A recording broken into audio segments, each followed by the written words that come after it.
जहन दोस्तों, एक ऐसा वीडियो जिसको देख करके आपको बहुत गुस्सा आएगा, सबको गुस्सा आएगा, पूरे देश को गुस्सा आ रहा है। आप एक नेता बीएसएफ के जवान के साथ किस तरह बदतमीजी कर रहा है, और बीएसएफ के जवान का सिर्फ इतना कसूर है कि आप कौन हो पूछा जा रहा है, क्योंकि वो चुनाव ड्यूटी पर है, यानी वो बीएसएफ का जवान है, और जिसको इस तरीके से धक्का मारा जा रहा है, इस तरीके से उसके साथ बदतमीजी उसने किया है विधायक ने।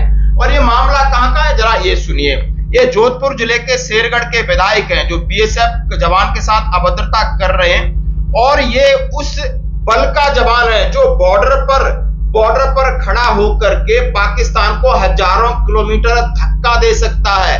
बॉर्डर पर खड़ा होकर के पाकिस्तान को हजारों किलोमीटर धक्का देते हैं, और उनकी डर के वजह से वहां चिड़िया पर भी पंख नहीं मार सकता है। और यहाँ अपने देश के अंदर अपनी वर्दी की मजबूरी, अपने लोगों की मजबूरी, अपनी ड्यूटी की मजबूरी समझ लिए कि उसके हाथ बंधे हैं, नहीं वो इसको सबक सिखा सकता था, जो कि एक विधायक है उसको धक्का और गाली गलौज कर रहा है। और ये सारा चीज पैरामिलिट्री का जवान का अपमान, राष्ट्र नहीं सहेगा अपमान, और नहीं सहेगा हिंदुस्तान। और HR Singh additional director general of CRPF कह रहे हैं shameful conduct bye Shergarh MLA. उन्होंने कहा है कि उन्होंने कहा है मिसबिहेविंग विद आर बीएसएफ जवान इन पोलिंग ड्यूटी। उन्होंने कहा है इसके ऊपर एफआईआर होनी चाहिए। माना कि ये तस्वीर आप देख सकते हो कि इतनी भयावह तस्वीर है, और इस तस्वीर को देखकर एक्स के ऊपर तमाम लोग इसको कह रहे हैं कि एफआईआर होनी चाहिए। आप क्या कहना चाहते हैं, आप इनका किस तरह सहयोग कहना चाहते हैं? ये एक विधायक है या जनप्रतिनिधि है, वो लोगों के भले के लिए भले ही काम करता हो, ये जनता के भले के लिए काम करता हो, लेकिन एक पैरामिलिट्री का जवान है, चाहे वो मिलिट्री का जवान है, वो अपने इस देश के लिए, जनता के लिए अपने प्राणों की आहुति दे देता है। आज लोगों की सिंपैथी इस जवान के साथ है। लोग कह रहे हैं कि आखिर उसका क्या न्याय, वो चुनाव ड्यूटी पर है, वो कोई पुलिस नहीं है तो आपको सलूट मार रहा है, आपको जानना है। वो अपनी सिर्फ और सिर्फ ड्यूटी करना जानता है, और इसी कर्तव्य निष्ठा के ऊपर वो अपनी जान दे देता है। वो किसी के आगे झुकता नहीं, लेकिन आप इसको झुका रहे हो, शर्म की बात है। और यही चुनाव, और यही आप तस्वीर देखिए, ये तस्वीर देखिए यहाँ के आपके अखिलेश प्रसाद आईजी क्या कह रहे हैं। हाँ, ये हम सभी के लिए बड़ा दुखद था, और पिछले 1 वर्ष से सीआरपीएफ की काफ़ी संख्या में यहाँ डिप्लॉयमेंट रही है, और बहुत तरह की ड्यूटीज हम करते रहे हैं। ये पहली बार ऐसा हुआ कि हमारे दूर दराज के कैंप के ऊपर यूजीज ने अटैक किया, और कैंप का लोकेशन ऐसा कुछ था कि उनको मदद मिल गई कैंप के अंदर घुसकर हमें नुकसान पहुंचाने में। इस बात का हमें दुख है।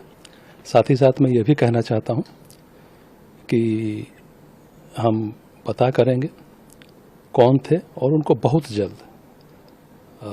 इम्फाल में सीआरपीएफ के 2 जवानों की इस चुनाव ड्यूटी के दौरान उनके ऊपर हमला किया गया था। क्या भयावह स्थिति, क्या उनके परिवार वालों की, क्यों अपने लोगों के ऊपर हाथ उठा भी नहीं सकते, और धोखे से उनके ऊपर वार करके उन्हें शहीद कर दिया गया। क्या ये सही है? क्या यही मानवता है? क्या यही आप पैरामिलिट्री फोर्सेस और आर्मी की इज्जत करते हो? और ये वही आर्मी का एक पैरामिलिट्री फोर्स का जवान है जो आप देख सकते हो हरिद्वार रेलवे स्टेशन पर एक महिला गिर जाती, एस्केलेटर से चढ़ रही थी, सिर में चोट आ जाती, वो दौड़कर आते, उसका फर्स्ट एड करते हैं, इलाज करते हैं, उसको उठाते हैं। ये मानवता है और ये प्रेम है जो आपके सामने आपको तस्वीर नहीं दिख रही है। ये कोई ड्रामा नहीं है तुम्हारी तरह, इन नेताओं की तरह झूठ नहीं बोलते। ये ज्यादा पढ़े लिखे नहीं है या ज्यादा पैसे वाले नहीं, लेकिन ज्यादा दिल वाले हैं, इस देश के लिए भी बहुत जरूरी है। लेकिन आपने इस जवान का अपमान करके बहुत गंदा काम किया है। मैं चाहता हूं, मैं कभी नहीं बोलता, इस वीडियो को ज्यादा से ज्यादा शेयर करें। वो कोई भी एमएलए हो, बताया जा रहा है वो भारतीय जनता पार्टी का कोई राठौर साहब हैं, एमएलए हैं, और इतनी गर्मी दिखा रहे हैं। शायद वो अपनी गर्मी, यानी वो अपनी गर्मी दिखा दे तो आपसे सहन नहीं होगी। यदि ऐसी गर्मी बॉर्डर पे खड़ा हुआ सामने वाला होता है तो बहुत कुछ हो जाता है, लेकिन वो आज चुप है। बड़े अधिकारी हैं, वो भी इस बात के हाथ बंधे हैं, कह रहे हैं कि ये कैसा सिस्टम है। लेकिन शायद ये नेता है, बच जाए या कुछ भी हो जाए, लेकिन आप इस वीडियो को आगे से ज्यादा शेयर करें। धन्यवाद।